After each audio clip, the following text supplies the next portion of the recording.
هر یو انسان کې غیب شته. اوس ما ته څه پکار دی چې په هر انسان کې غیب شته او کمزوري شته؟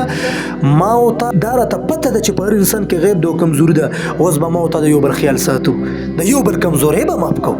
کوچې غوندې خبرې به یو بل سره به ورانې. هلکه دا اوس خبره ده.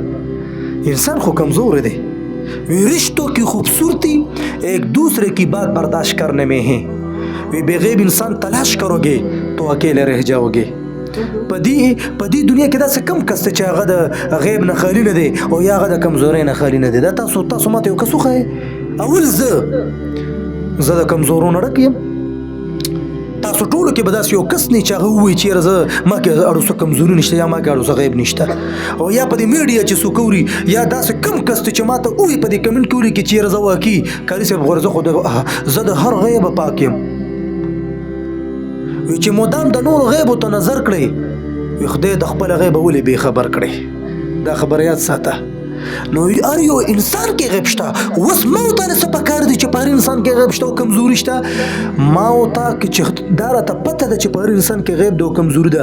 اوس به ما ته د یو بل خیال ساتو، د یو بل کمزورۍ به ماف کوو.